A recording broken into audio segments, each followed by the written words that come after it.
There is a moment just before sleep when the world softens.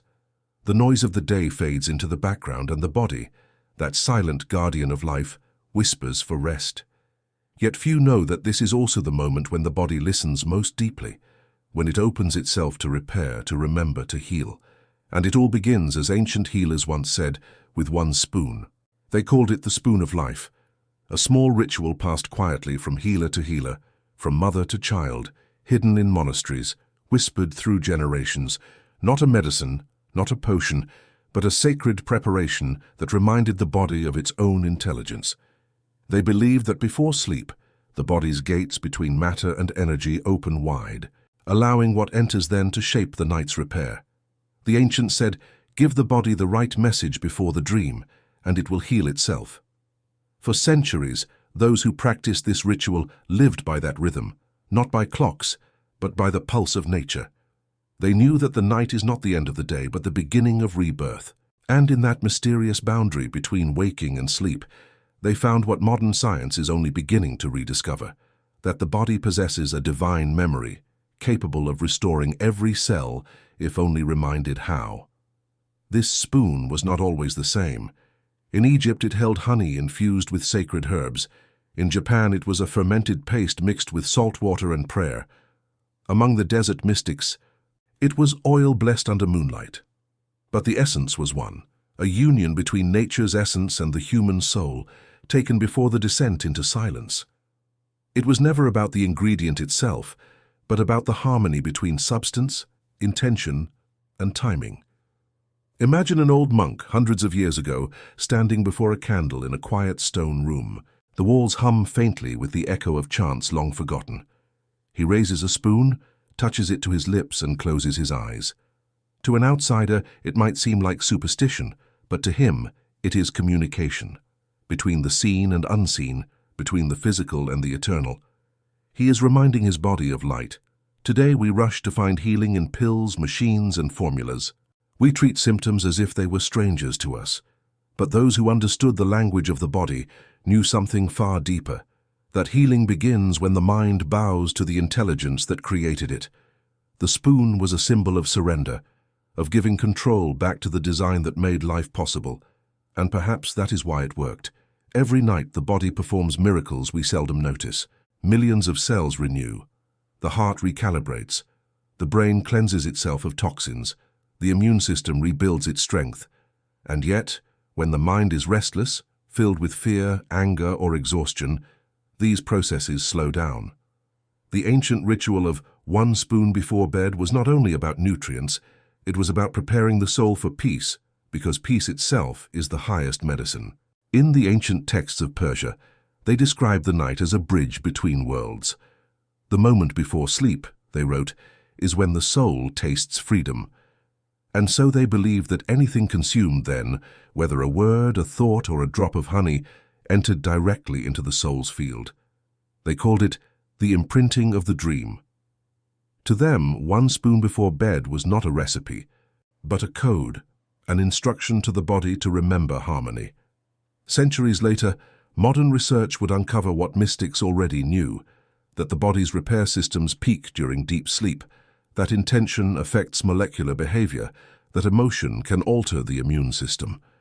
But the ancients did not need microscopes. They listened, not with the mind, but with presence. There are stories of small villages where elders would gather herbs at twilight, mix them with warm honey, and bless them with silence before offering them to the sick. Some claimed that even the most frail would rise within days. The healers said the secret was not in the plants, but in the moment, the silence before the dream, when the body listens to whispers instead of noise. And perhaps that is the real secret, not the substance, but the stillness around it. Modern life rarely allows for such moments. We eat while staring at screens, drink without gratitude, fall asleep under electric light. Our nights are filled with information but devoid of intention. The spoon before bed is forgotten, the small act that once connected the human heart to nature's rhythm. But the body remembers. It always does. It remembers how to heal, how to restore, how to realign with the frequencies of balance. It remembers every vibration of kindness, every moment of calm, every trace of gratitude. The question is not whether the body can heal. It always tries to. The question is whether we still know how to listen. So imagine, tonight, placing a small spoon in your hand. It could hold honey or oil or warm water mixed with lemon. It doesn't matter. What matters is the pause before it. The silence, the breath, the awareness that what you are about to take is not just for the stomach, but for the spirit. As you lift it to your lips, imagine light entering your cells. Imagine forgiveness entering your heart. Imagine that you are speaking to your body in a language older than words. That is how the ancients healed. They spoke to the body as one speaks to a dear friend who has been forgotten. They reminded it of love, of balance, of faith. They understood that the body does not respond to fear, it responds to meaning. And that is what one spoon before bed truly is. Meaning. Offered gently to the temple of flesh. Across civilizations, this act took many forms.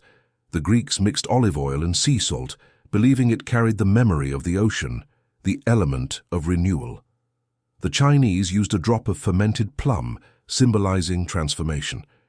The Indian rishis recommended warm ghee mixed with turmeric, a golden elixir they called liquid sun. Each one, in its own way, was a bridge between nourishment and prayer. But all shared the same invisible ingredient: consciousness. When consciousness enters matter, matter changes. Science calls it intention. Spirituality calls it energy. But they are the same. And so, as night falls and silence deepens, the body becomes a sacred laboratory. Every cell hums with potential. Every organ listens for the mind's command. If the command is chaos, the night becomes restless. But if the command is peace, the night becomes holy. That is why healers chose this moment, before sleep, when the veil between thought and biology is thinnest. They said that during those moments, the soul is like water, capable of imprinting anything it touches, and so they spoke softly to their drink, to their spoon, to their body. Words like gratitude, healing, forgiveness. The vibration of those words entered the water, and the water entered them. What began as ritual became transformation. Some scientists in modern times have tried to explain this through the concept of coherence, when the mind, heart, and body align into one harmonious frequency. In that state, the immune system strengthens, inflammation decreases, and healing accelerates. But long before this terminology existed, monks and mystics were already living it, not through laboratories, but through faith and rhythm. In a forgotten monastery in the Carpathian Mountains, there is a journal of a healer who wrote, "Every spoon I take before sleep is not food but light. The body does not need much to remember the divine order. A taste of sweetness, a breath of gratitude and silence. That is enough." What if he was right? What if healing was never about complexity, but about remembering simplicity? When people in those villages practiced the nightly ritual, something curious happened. They reported deeper sleep, fewer illnesses, calmer moods. But the elders insisted, "It is not the spoon that heals. It is what you do before it touches your tongue." They would sit in silence, close their eyes and breathe as if speaking to the stars. Some called it prayer, others called it alignment, but all agreed that single moment before swallowing determined everything that followed. Because healing at its core is not about fighting disease. It is about restoring communication between the parts of yourself that have forgotten they belong to one another. The spoon was simply a bridge. In modern times, we lost that bridge. We chase external cures without realizing that the greatest medicine still lies within. We have forgotten the art of preparation, the sacred pause before consumption. But there is still time to remember. Tonight, if you sit quietly and listen to your breath, you might notice it, the faint rhythm beneath everything, the soft hum that says, "I am alive." That sound is the body's prayer, and in that stillness, if you add intention, something begins to shift. So what happens when you take one spoon before bed? The physical layer is simple. You nourish the body with natural elements that support rest and regeneration. But on the invisible layer, something far greater unfolds. You awaken communication between consciousness and matter. As you fall asleep, the body begins to act upon that message. It repairs, it recalibrates, It harmonizes. The cells do not need to understand your words. They feel your frequency. And in that feeling lies the code of healing. Ancient healers described it like this: the body is a field of stars, and each star responds to the song of your heart. They believed that before sleep one must sing, not with voice but with intention. The spoon was the instrument. The ritual was the song. And so, night after night, they practiced this art. The art of healing through awareness. To them, the darkness was not an absence of light, but a cradle of creation. They would say, "The night is the womb of the new day, and what you place into that womb determines what will be born at dawn. One spoon, one thought, one breath. That is all it takes to remind the body that it is sacred." Perhaps this is why, across time, the simple act of taking something before bed, not as routine but as ritual, has endured. Because beneath all traditions, all beliefs, lies one truth. The human body is designed to heal. It just needs to be reminded how, and the reminder can be as small as a spoon. As the candle flickers low, the monk finishes his prayer. The room is silent. He takes his spoon and smiles faintly, not because he expects magic, but because he knows that magic is already happening, quietly, invisibly, within. He closes his eyes and surrenders to sleep. And somewhere, in the quiet chambers of his being, light begins to move. It begins with a whisper, a voice that feels older than memory itself. It says, "The body does not forget what the soul once knew." And in that simple sentence hides the truth that medicine for centuries has tried to rediscover. The ancients never separated spirit from flesh, intention from chemistry, prayer from biology. They believed that healing was not something given to the body, it was something awakened within it. That awakening often began with a ritual, not a grand one, but a quiet, deliberate act. A spoon, a prayer, a moment of stillness before the descent into sleep. Those who lived by this rhythm knew that night was a sacred space, where the visible and invisible touched. And within that sacred space, they performed what they called the spoon of remembrance, a gesture that bridged the material and the divine. Ancient scrolls found in the monasteries of Mount Athos tell of a mixture once taken by monks before the final prayer of the evening. It contained honey, a few grains of salt, and a single drop of oil, elements symbolizing sweetness, wisdom, and illumination. They believed that honey carried the vibration of harmony, salt preserved the soul's integrity, and oil represented the eternal flame of consciousness. When joined in prayer, they wrote, these become medicine for the body that has forgotten its light. It was more than metaphor. The monks observed how their bodies responded. Their sleep became deeper, their minds calmer, their wounds healed faster. To them, this was not coincidence. It was proof that consciousness and matter were woven together. Every thought, every word, every action before rest shaped the architecture of healing through the night. But why a spoon? Why such a simple instrument? Because the spoon symbolized proportion, the balance between too little and too much. It reminded the user that healing is not about excess, but about harmony. Nature heals through rhythm, not through force. Too much light blinds the eye. Too much medicine numbs the body. The spoon, therefore, was a symbol of humility, of receiving just enough to awaken what already exists. In the scriptures of the Essenes, an ancient sect who lived near the Dead Sea, there are references to the spoon of peace used during twilight prayers. Their texts speak of the liquid that listens, which scholars now believe referred to water infused with intention. The one who stirs with silence, they wrote, turns water into healing, because the silence enters the molecule and teaches it to remember the sun. Science, thousands of years later, would echo this in whispers of its own. Masaru Emoto's experiments showed that water responds to words and emotions, forming patterns of beauty when exposed to gratitude, and chaos when exposed to anger. Modern researchers studying epigenetics found that belief and emotion can literally alter the expression of genes. The body listens, not metaphorically but physically, to what the mind believes to be true. And so the ritual of one spoon before bed takes on deeper meaning. It is not about the ingredients, it is about the message carried by them. It is the union of nourishment and awareness, the blending of science and soul.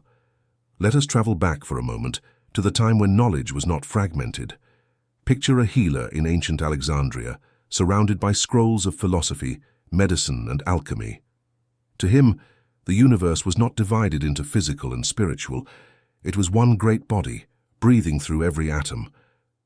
He looked at illness not as punishment, but as a form of forgetting, the body's way of reminding the soul that something had gone out of tune. His remedy was not merely herbal, it was harmonic. He would mix a spoon of honey with a trace of vinegar, recite a short prayer to Isis, the goddess of restoration, and instruct the patient to take it just before sleep. The honey softened the spirit, the vinegar awakened circulation. But the prayer, he said, opened the gates of the night. It aligned the patient's dream with the divine pattern of health. Dreams were sacred to these healers.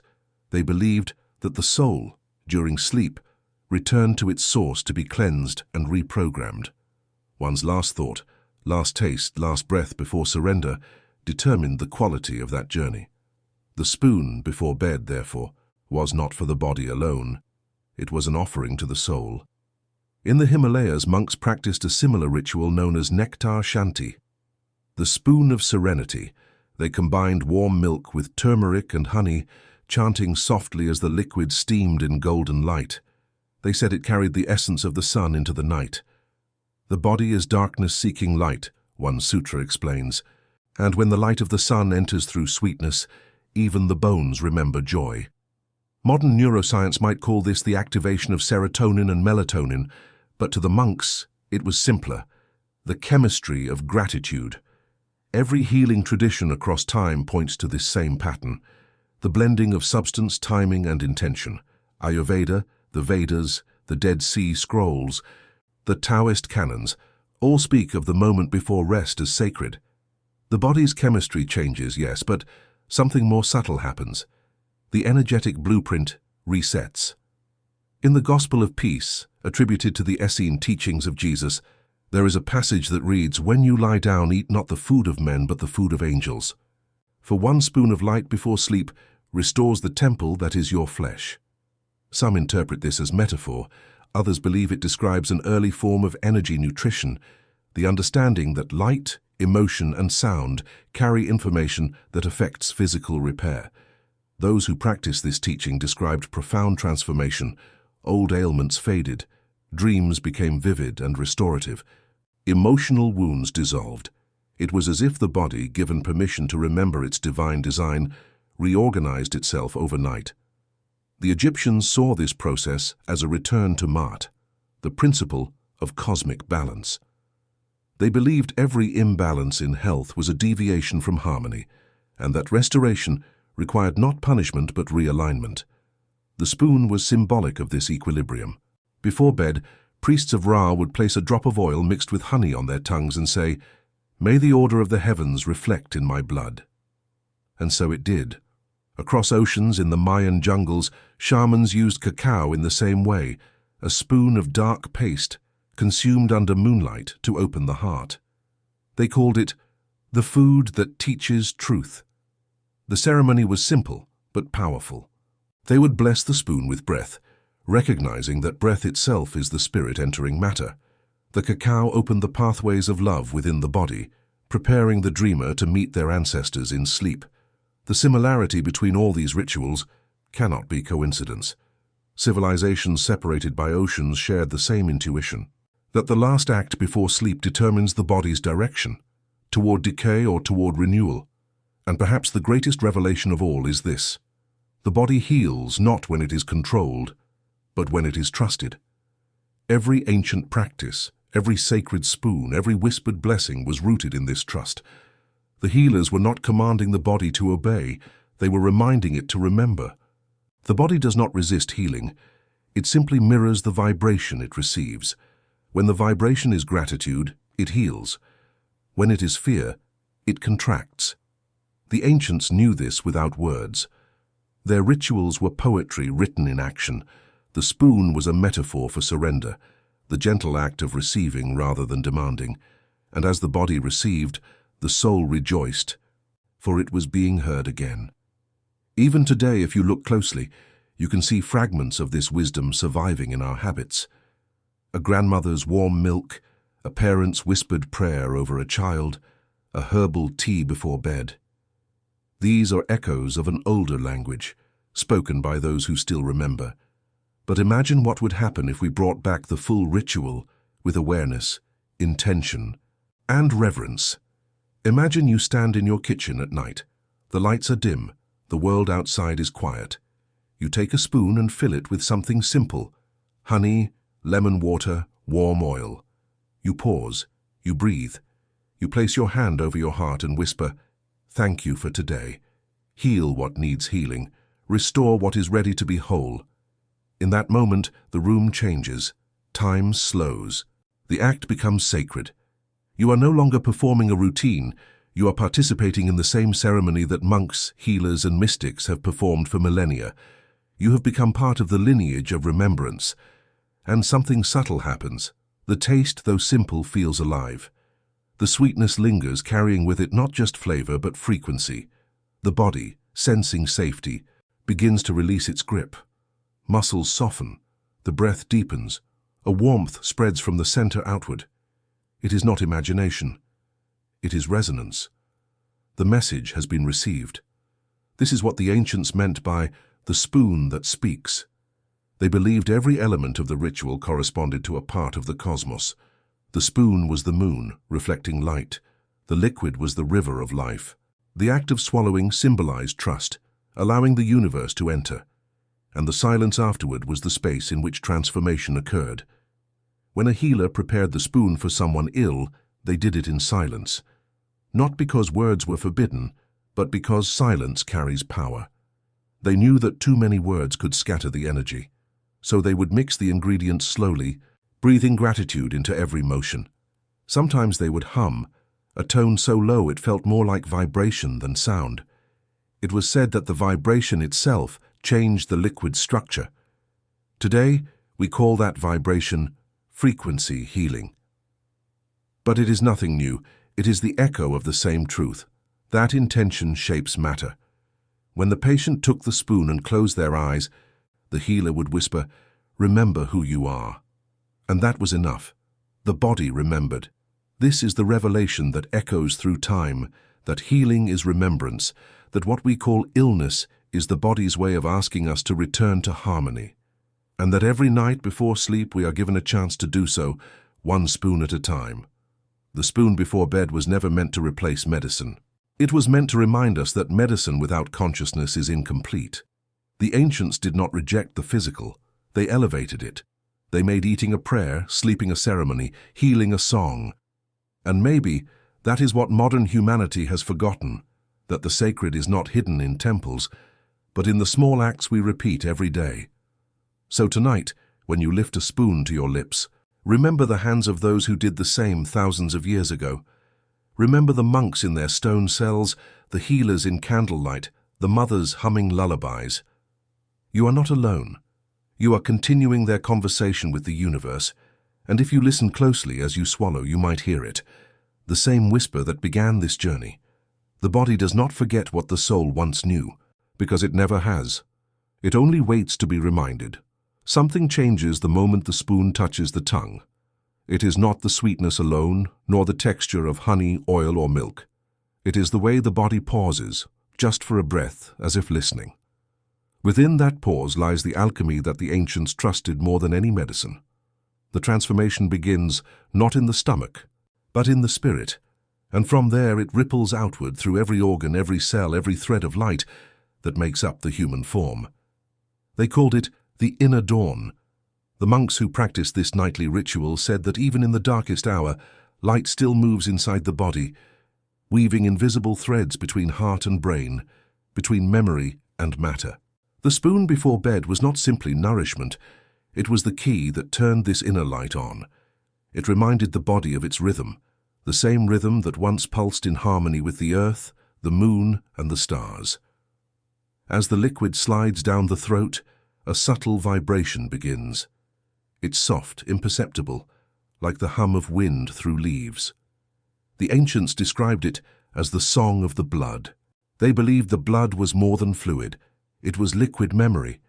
Every heartbeat was a message from creation itself, echoing the first rhythm that gave birth to life.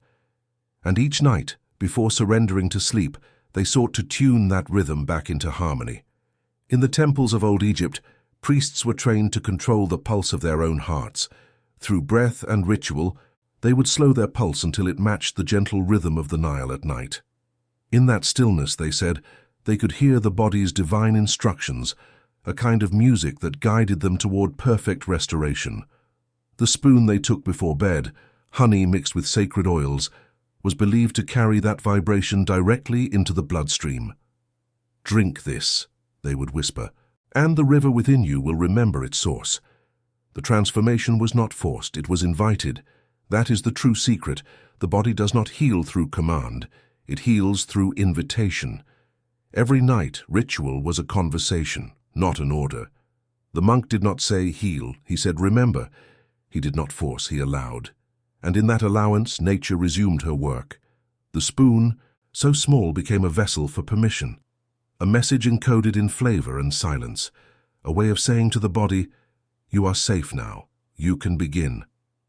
And when the body feels safe, miracles unfold. Modern medicine acknowledges what mystics have always known, that stress suppresses healing while peace accelerates it. The immune system, the hormones, the repair cells, all respond to emotion and belief. The ancient ritual worked because it created the perfect environment for repair, calm, trust, and sacred intention. But there is something even deeper beneath it, something that science is only beginning to glimpse: coherence. When the heart, the mind, and the body fall into the same frequency, the human being becomes luminous. Literally. Studies have shown that the body emits measurable photons, light, which increases when a person feels love, gratitude, or prayerful peace.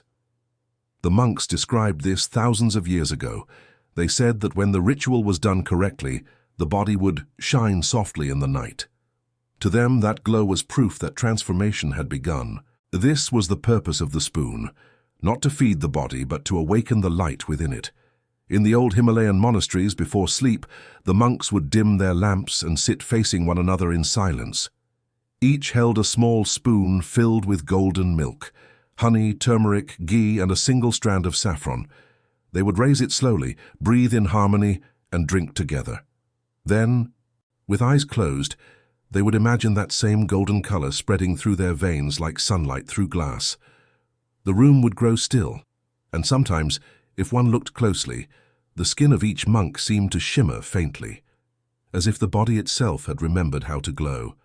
That glow, they said, was the first sign of healing, not because of the ingredients, but because the soul had returned to the body. Separation, not disease, was what they believed caused suffering, the separation between spirit and form, between thought and breath, between gratitude and flesh. The nightly ritual was designed to close that distance, to bring heaven back into the body, and when that happened, transformation followed naturally. The stories say that the elderly monks who practiced this for years never fell ill. Their faces stayed radiant, their movements graceful. Even in old age, they walked with the softness of youth. They had taught their bodies the language of peace so deeply that disease could not find a place to stay. Transformation, in this sense, was not an event. It was a remembering. The remembering of divine design. When modern scientists studied spontaneous healing, they noticed something peculiar. In every case, the moment of healing came after surrender. When the person stopped resisting, when they let go of fear, when they trusted again, the body recalibrated itself. Cells reorganized, pain dissolved. The same mechanism that once allowed wounds to close and fevers to break was reignited. That is exactly what the ancients meant by the spoon. It was never about the mixture itself. It was about surrender in liquid form. As you take that spoon, you send the body a message. I trust you. And the body, like a loyal friend long ignored, responds with love. In that moment, the mind quiets. The heartbeat steadies. The blood begins to flow with a subtle warmth. The cells sense coherence and they awaken, like tiny suns, aligning to the same rhythm. Healing begins not from the outside, but from within, guided by an intelligence that existed before you were born. That intelligence, and call it life, call it spirit, call it God, is the true physician. The spoon is simply how you knock at its door. The transformation that follows is not always immediate, but it is certain. Each night, the ritual deepens its imprint. The body learns to associate sleep with safety, sweetness, and renewal. Old patterns dissolve. Energy begins to flow where it was once blocked. Dreams become clearer. The mind, instead of replaying fear, begins to receive instruction, messages in symbols, sensations, light. You might dream of rivers, of fields, of hands washing your body in water. You might wake with a feeling of having been healed by something unseen. That too was recorded in ancient texts.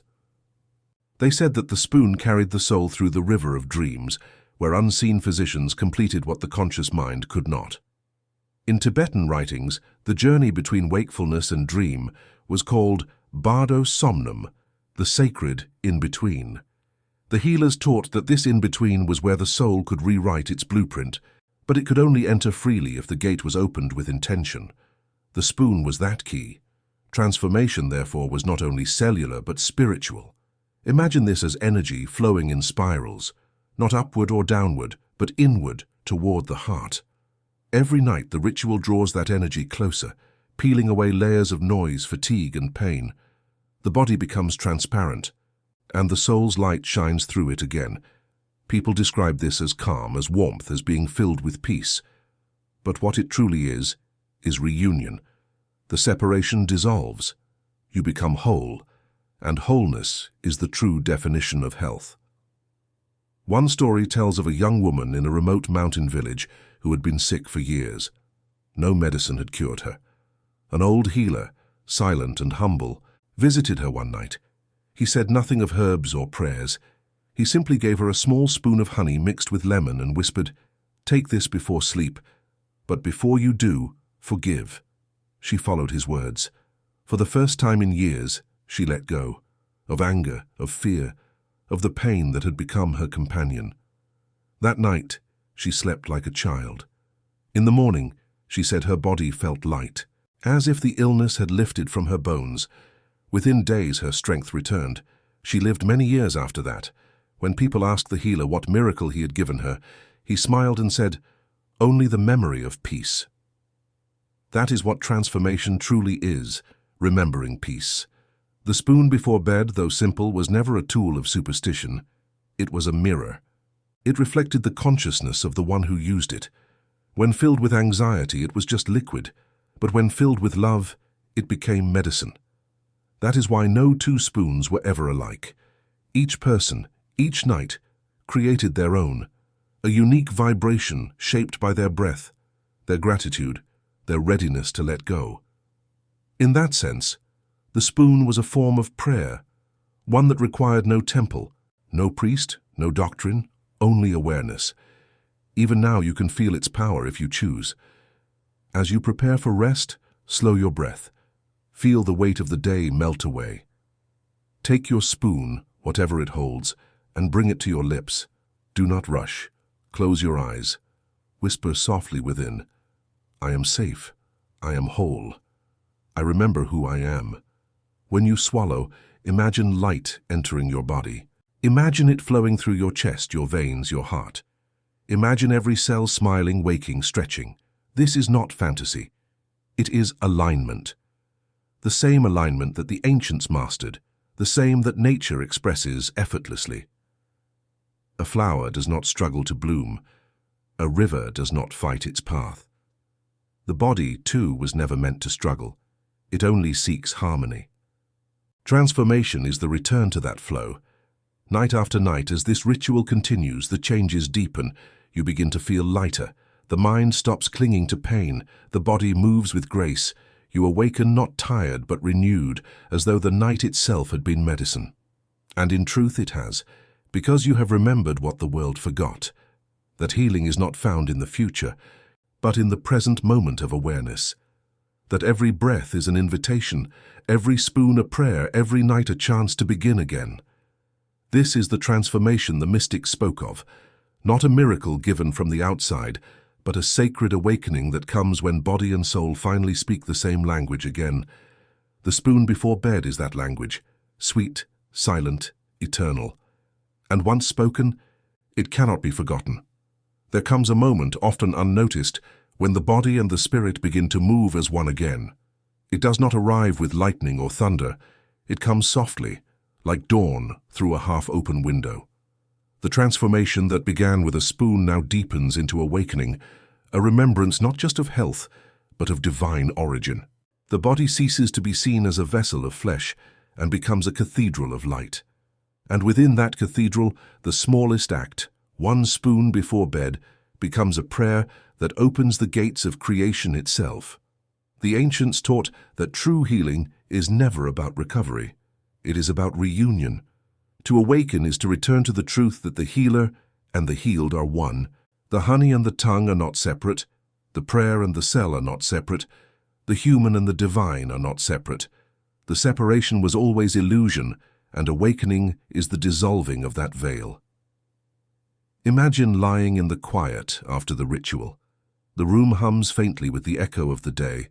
You close your eyes and instead of darkness, there is light. Soft, pulsating, infinite. The body no longer feels heavy. It feels like water, like air, like music. Breath becomes rhythm, heartbeat becomes drum, and consciousness expands beyond the walls of skin. You realize in that instant that what you thought was your body was never only yours.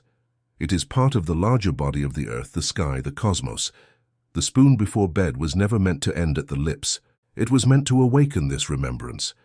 In ancient Egypt, when initiates completed their training in the temples of healing, they would perform a final ritual called the opening of the body of light. The ceremony involved fasting, prayer, and, on the final night, the same act, a spoon of sacred honey infused with the essence of lotus. They would take it under the full moon, lie in silence, and await the rising from within. Those who experienced it said that their consciousness expanded beyond time. They saw the stars as living beings, heard the hum of creation, and understood that every cell in their body was singing the same note as the universe. This was awakening. The body that heals is the body that remembers it is made of stars. When you take your spoon before bed, something of that ancient ceremony still lives within you. The modern world may have forgotten the chants and symbols, but the essence remains.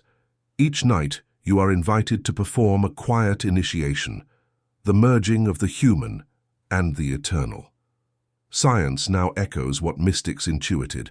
The body is not solid, but energy in motion.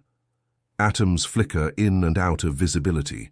The heart generates an electromagnetic field measurable meters beyond the skin. The mind, through thought and emotion, can alter that field. The ancients called this aura. The modern world calls it coherence. But both speak of the same thing, the luminous interface between spirit and matter. When you enter sleep after the ritual, that field expands. It becomes porous, receptive. Healing energy flows freely between the physical and the invisible realms. You may feel it as warmth, as tingling, as lightness. You may simply feel peace. That peace is not absence. It is presence in its purest form. It is the awareness of being held by something infinite. In the monasteries of Tibet, they describe this moment as the luminous crossing. The practitioner, after years of ritual, learns to remain conscious even as the body sleeps. They describe drifting into a space where they can see their own breath as light, where time dissolves, and where each inhalation feels like drawing energy from the universe itself. Their teachers tell them, this is what it means to eat the food of heaven. The spoon, though humble, was their bridge to that state. The honey, warm milk, or oil were not chosen for taste but for symbolism. Honey, the sweetness of life. Milk, the nourishment of the mother.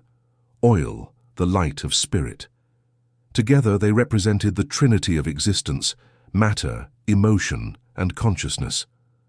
When taken before rest, they acted as a message. I am ready to return to the source from which I came, if only for a night.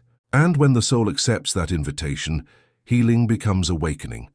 For centuries, mystics have written that sleep is a rehearsal for death, not an ending, but a return. The difference between the two, they said, is awareness. To awaken within sleep is to remember that even in stillness, you are alive in eternity. The spoon ritual made this awareness possible. because it tuned the frequency of the body to peace, and peace is the gateway to all higher understanding. Awakening does not erase the human experience, it sanctifies it. It teaches that every ache, every illness, every restless night was never punishment. It was a call from the body to the soul. Come back to me. Remember that we are one. As this understanding dawns, everything begins to change. The way you eat, the way you breathe, the way you see others. You begin to sense that the same intelligence that guides your heartbeat guides the tides and the stars. You begin to see the divine not as something above, but as something within. This is why the ancient healers never feared death. They understood that the same energy that heals the body also transcends it. To them, death was not an ending, but a continuation of healing, the final exhale of transformation. And the spoon, taken nightly, was a reminder to practice surrender long before that final breath. They would say, "He who knows how to sleep knows how to die peacefully."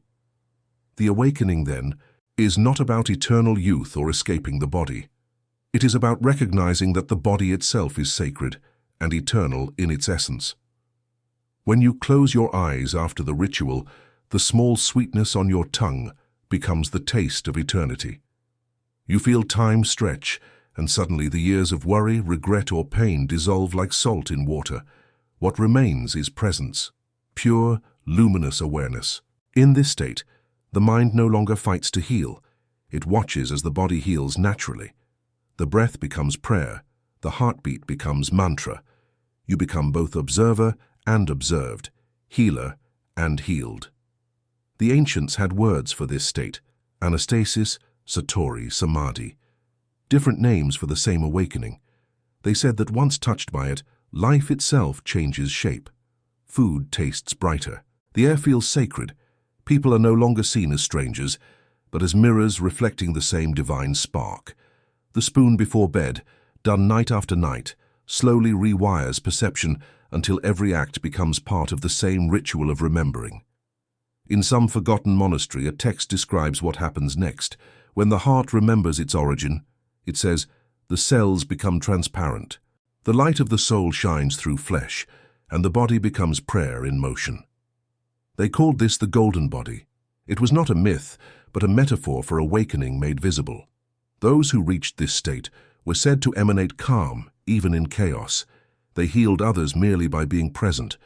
What modern science might call electromagnetic resonance, they called grace. The awakening is contagious. When you live in alignment, others feel it. They may not understand why they feel lighter around you, but they will. Because harmony transmits itself. Peace expands simply by being witnessed. And in that expansion, the world itself begins to heal. The ritual of one spoon before bed, practiced by one person, ripples outward into countless lives. The frequency of calm travels through conversation, through touch, through the invisible field that connects every beating heart. The monks knew this. That is why they said, "Heal yourself, and you heal the village." So each night, when you lift your spoon, you are not only healing your body, you are restoring balance to the world. The quiet act of presence becomes a sacred service. Imagine if humanity remembered this. Imagine millions of people taking that same moment before bed, not to escape the day, but to consecrate it, to close their eyes not in exhaustion, but in gratitude, to let the last taste on their tongue be sweetness instead of worry. If that happened, the world itself would shift, nations would soften, the noise of fear would fade, a collective coherence would rise, the same vibration the ancients called divine harmony. And perhaps this is what the ritual has always been preparing us for, not individual healing, but collective awakening. The great teachers hinted at this. They said that when enough hearts remember, the earth itself will glow. When enough people live in peace, the planet will hum with new frequency. And they said it would begin with small acts, like a spoon before sleep, a prayer of gratitude, a single moment of silence. The awakening is not loud. It arrives quietly, in kitchens, bedrooms, and monasteries. It arrives wherever someone chooses to pause and remember. As you lie there tonight after the ritual, breathe softly and notice. The body feels lighter. But something else moves deeper: awareness. You begin to sense that your breath is not your own. It is the breath of the universe breathing through you. And in that awareness, fear disappears. You understand that you were never broken, only asleep. And now you are waking. Every cell in your body hums with life. The spoon you took has dissolved, but its message remains. The message that you are divine, that healing is your natural state, that love is not something you must seek. It is what you are made of. You feel warmth spreading through your chest, a kind of inner sunlight. The same light the Egyptians worshipped, the same the monks sought, the same that shines in every star. It has been within you all along. You realize that the ritual was never about bringing light in. It was about revealing the light already there. This is awakening, the rediscovery of what never left. And as you drift into sleep, you understand what the elders meant when they said, "The body heals itself." It does not mean it repairs the physical alone. It means it remembers its holiness. Tonight you will dream differently. You will not wander through confusion or fear. You will walk through gardens of light, through fields of sound, through rivers that sing. You will see those you love, those you lost, and you will understand. There is no distance between them and you, only the illusion of forgetting. And when you awaken in the morning, you will feel new, not because something entered you, but because something unnecessary finally left. The noise, the doubt, the separation, gone. In their place, only stillness. You will look at the spoon on your bedside table and smile, because now you know. It was never just a spoon.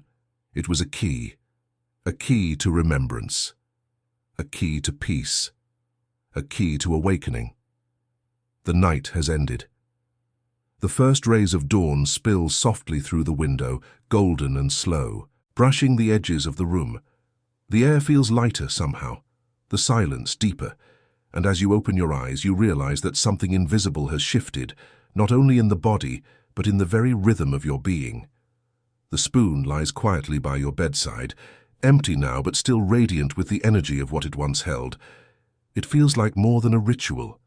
It feels like a memory returned. For so long the world has taught us to chase healing, in pills, in diets, in distant promises, but the old ones knew, what you chase runs away. Healing does not arrive when it is demanded, it appears when it is invited, and the invitation is peace.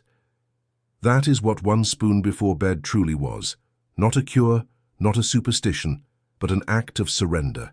I whisper to the divine intelligence that lives within the body, I trust you again. As the light spreads across your skin, you notice how calm you feel. Not the calm that follows exhaustion, but the calm that follows truth. The kind of peace that does not depend on what happens tomorrow. The kind that feels ancient, like it was waiting for you to remember it. The spoon was the doorway. The night was the teacher. And what you found on the other side was not a new method, it was yourself. There is a line in an old Sanskrit hymn that says, "What you seek is seeking you." Perhaps that is the meaning behind every healing ritual humanity has ever known. The body does not beg for health.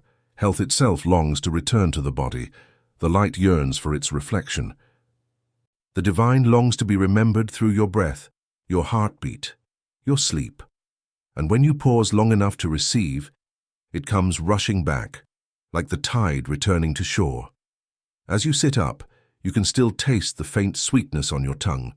It feels symbolic now, a reminder that life, even in its hardships, carries flavor, carries depth, carries a quiet grace. You realize that every night when you lifted that spoon, you were feeding not only your body but your soul. This is the reflection that dawn brings, that everything sacred was always near. Healing was never hidden behind walls of mystery or guarded by secret orders. It was always in the smallest gestures, the breath before sleep, the warmth of honey, the whisper of gratitude. The sacred is ordinary. The divine hides in plain sight. The ancients understood this. They never separated the spiritual from the mundane. To drink water was an offering. To rest was prayer. To eat was to commune with creation. They lived as if every act mattered, because they knew every act carried vibration. They understood that what we call small is where the universe hides its greatest doors. That is the essence of the spoon before bed, simplicity that reveals infinity. You begin to see now that the ritual was never about what you consumed, but about how you approached it. The spoon was the teacher of attention. It taught you to slow down, to see, to listen. Here it showed you that the power to heal has always been inside, waiting to respond the moment you remember to treat yourself as sacred. And that is what reflection truly means, to see yourself in the mirror of the divine, not as broken, not as weak, but as one fragment of eternity shining quietly beneath the skin. The honey, the oil, the water, all were reflections of that same truth. Sweetness for the heart, light for the mind, purity for the soul. Together they formed a language that bypassed thought and spoke directly to the intelligence of life itself. When the monks of old finished their nightly rituals, they would not rush into sleep. They would sit for a moment in silence, their eyes half open, gazing into the candle flame. They called it watching the flame of self. They believed that within that small fire lay the same essence that burns in the human heart, the eternal spark of being. They would whisper, "May my flame burn gently tonight," and then they would lie down, not to escape the day, but to merge with the vastness of all things. You understand now what they meant, because the body that rests in gratitude heals differently. It breathes slower. It releases tension. It aligns itself with the rhythm of the earth, with tides, with moonlight, with the quiet pulse of the universe. Healing becomes not an event, but a harmony. Reflection teaches you that the spoon was only the beginning. Every act can become sacred if done with presence. The morning sip of water, the washing of hands, the first light on your face, all can carry the same vibration of that nightly ritual. You no longer need the ingredients, you only need awareness. Because once the body has remembered, it does not forget again. It continues to heal in every moment you allow it to. It continues to speak softly, through intuition, through calm, through the quiet joy that begins to accompany your days. You find yourself smiling for no reason, walking slower, noticing things, the pattern of leaves, the way light dances on glass, the small kindness of strangers. You are no longer rushing to reach life. You are already within it. This is the true reward of the ritual. Not immortality, but intimacy. You begin to live close to everything. You feel the heartbeat of the world in your own chest. You taste eternity in simple moments. You stop searching for signs because everything becomes one. And when challenges come, as they always do, you no longer resist them as enemies. You meet them as teachers. You realize that even pain has purpose, to remind you to pause, to listen, to return. Every discomfort is a messenger calling you back to alignment. And now you have the language to answer. Silence, breath, awareness, peace. You remember the monk who said, "Every spoon I take is light." You understand him now. He was not speaking of honey or oil. He was speaking of the act itself, of turning matter into light through consciousness. And you realize that you can do the same. Every gesture becomes light when done with love. As you move through your day, you carry the echo of last night's stillness with you. You find yourself breathing deeper, speaking softer. You eat slower, grateful. You listen more. And when night returns again, you no longer approach the spoon as a cure. You approach it as communion. You lift it with reverence, not superstition. You close your eyes and whisper softly, "Thank you. Thank you for this body. Thank you for this breath. Thank you for this infinite dance of light and matter that allows me to exist, to feel, to love." And as the spoon touches your lips, you realize that you are not feeding the body anymore. You are feeding the soul. That sweetness becomes the language of the heart. You see now that the ritual is eternal. It has no beginning and no end. It existed before you were born and will exist long after you are gone. Every civilization that ever lived practiced some form of it. The offering before rest, the surrender before sleep, the trust that life knows what it's doing. You are part of that lineage now. When you reflect on it, you understand that you did not just heal, you awakened. And awakening is the most natural thing in the world, like flowers turning toward sunlight. It is not forced, it is inevitable. You remember how the first block began, curiosity, the gentle call to rediscover something hidden. Now, at the end, you realize that nothing was hidden at all. It was always here, waiting in silence, waiting in the space between heartbeats, waiting in that small spoon before bed. The world will continue to spin loud and restless, but you have found a still point, a quiet center, and from that center you will live differently. You will speak with kindness. You will walk with grace. You will heal without trying to heal, because when you live from that awareness, healing is no longer a destination. It is your state of being. The old text said that those who practiced the ritual for 40 nights became radiant. Their presence alone calmed others. Children slept better near them. Flowers bloomed longer. The air around them felt lighter. People would say, "There is something in their eyes, got something timeless." That was the reflection of the divine within human form. You too are capable of this. The same light lives in you. The same river of energy flows through your veins, and every night when you pause before sleep, you remind it to flow freely again. The body heals itself, yes, but what that truly means is this: the divine heals through you. You are the instrument, not the obstacle, the temple, not the visitor, the prayer, not the petitioner.